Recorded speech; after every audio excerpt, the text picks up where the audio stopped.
ముందే కేసీఆర్ సార్ ఏం చెప్పిండు? రైతు బంధుకు రామ్ రామ్ అవుతుందని చెప్పిండా లేదా? కాంగ్రెస్ గవర్నమెంట్ వస్తే రైతు బంధుకు రామ్ రామ్ అవుతుంది అన్నాడా? అయినట్టే ఈయన మళ్ళా ఓట్ల గండం దాటిండంటే రైతు బంధు మర్చిపోతాడు, పొరపాటున కూడా రైతు బంధు వేయడు. అందుకే దయచేసి దండం పెట్టి చెప్తున్నా, ఒక్కొక్క ఎకరానికి రేవంత్ రెడ్డి ప్రభుత్వం ఒక్కొక్క రైతుకు బాకీ ఉన్నది 17,500 రూపాయలు. ఇవాళ ఏందో పెద్ద మేలు చేసినట్టు 15,000 ఇస్తా అని చెప్పినోడు ఇప్పుడు నేను 12,000 ఇస్తా అని చెప్పి మోసం చేస్తాడు. మరి దాన్ని ఆమోదిద్దామా?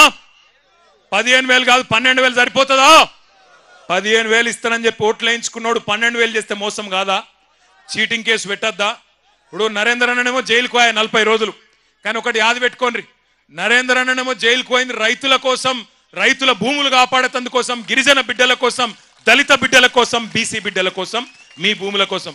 రేవంత్ రెడ్డి లెక్క 50 లక్షల రూపాయలు ఎమ్మెల్యేలను కొనతందుకు పోయి దొరికిపోయి దొంగ పని చేసి జైలుకు పోలే పట్నం నరేందర్ రెడ్డి.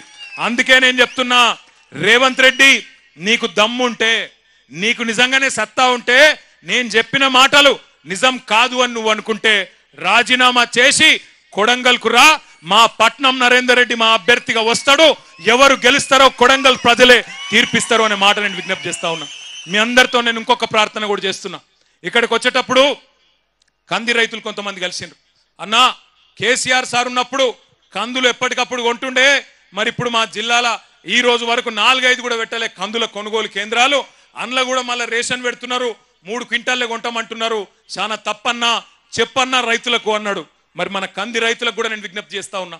అద్భుతమైన కంది పండించే రైతులు మన కొడంగల్లో, మన పరిగిలో, మన వికారాబాద్లో, మన తాండూరులో, ఈ ప్రాంతంలో నారాయణపేటలో చాలా మంది ఉన్నారు.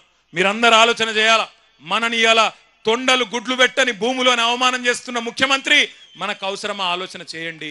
అట్లాగే ఇక్కడికి వస్తుంటే నాకు పెద్దలు కేసీఆర్ గారు ఒక మాట ఫోన్ చేసి చెప్పినారు. కేసీఆర్ సార్ దగ్గరికి ఈరోజు కొంతమంది వచ్చినారు, బ్రాహ్మణ సోదరులు, రజక సోదరులు. వాళ్ళందరూ పోయి సార్ని కలిసిండ్రు. అక్కడ కలిసి ఆ రజక సోదరులు చెప్తున్నారట, సార్ మీరున్నప్పుడు మాకు 200 యూనిట్ దాకా మాకు కరెంటు ఫ్రీగా వస్తుండే. ఇవాళ రాష్ట్ర వ్యాప్తంగా ఇటు దోబీలు కావచ్చు, రజక సోదరులు కావచ్చు, అటు నాయి బ్రాహ్మణ సోదరులు, మంగళ సోదరులు కావచ్చు, మా అందరికి మళ్ళా బిల్లులు ఇస్తున్నాడు రేవంత్ రెడ్డి ప్రభుత్వం. సంవత్సరం బకాయి అంతా కూడా కట్టుమంటున్నాడు. ఒక్కొక్కరు 40,000 కట్టాలంటుండు. యాడికెళ్ళి కట్టాలి సార్ అని చెప్పి వాళ్ళు అడుగుతా ఉన్నారు. ఉత్తమ్ కుమార్ రెడ్డి గారు మంత్రి, ఆయన సొంత నియోజకవర్గం నుంచి ఇవాళ రజక సోదరులు వచ్చి మన నాయకుడు కేసీఆర్ గారితో మొరబెట్టుకుంటా ఉన్నారు. అంటే ఎంత దారుణంగా ఉందో ఈ ప్రభుత్వం, ఆలోచన చేయాలి.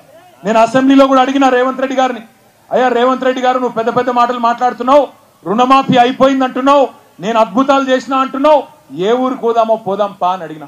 నీ సొంత ఊరు కొండారెడ్డిపల్లి పోదామా, లేదా నీ సొంత నియోజకవర్గం కొడంగల్లోని ఏ ఊరికి పోదామో పోదాం పా. ఏ ఒక్క ఊర్లోనైనా 100% రైతులు కింద రుణమాఫీ అయ్యింది అంటే నేను అక్కడనే నా ఎమ్మెల్యే పదవికి రాజీనామా చేసి మళ్ళా కనవడ వెళ్ళిపోతా అని చెప్పిన. ఈరోజు ఒక్క ఊళ్ళో కూడా చారానకు మించి రైతు రుణమాఫీ కాలే. రైతు బంధు రాదు, రైతు రుణమాఫీ జరగదు, భూములు మాత్రం గుంజుకుంటారు. అదాని కోసం, అల్లుని కోసం, ఫార్మా కంపెనీల కోసం పేదవాళ్ల భూములు. నేను అడిగిన రేవంత్ రెడ్డి గారిని, లగచర్ల భూములు గుంజుకుంటున్నప్పుడు, మాడబిడ్డలను గోసబుచ్చుకుంటున్నప్పుడు నేను అడిగిన, అయ్యా రేవంత్ రెడ్డి గారు నీకు అంత ప్రేమనే ఉంటే, ఫార్మా కంపెనీలు తేవాలని ప్రేమ ఉంటే, నీ సొంత భూములు ఉన్నాయి కదా, కల్వకుర్తి పక్కకు ఎల్దండలో భూములు ఉన్నాయి కదా, ఆ భూములలో పెట్టు. నువ్వు అంటున్నావు కదా 20 లక్షలు ఇస్తా హకీంపేట రైతులకని. 20 లక్షలు కాదు, మీదికెళ్ళి ఒక 5 లక్షలు మేము మా పార్టీ నుంచి ఇస్తాం, 25 లక్షలు నువ్వు తీసుకో, నీ భూములలో ఫార్మా కంపెనీలు పెట్టు అని చెప్పి మేము అడిగినాం. కానీ కుని లేదు, కని లేదు.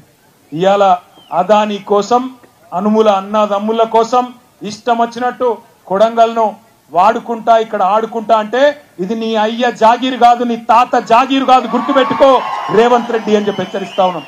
ఇక్కడ ఉన్నది యోగి గులాబీ జెండా ఉన్నంత కాలం, తెలంగాణ ప్రజలకు కేసీఆర్ ఉన్నంత కాలం ఎక్కడ అన్యాయం జరిగినా, అది కొడంగల్ కావచ్చు, ఇంకొకటి కావచ్చు, అక్కడ గద్దల్లాగా వాళ్తాం, మీ అందరికీ రక్షణగా ఉంటాం.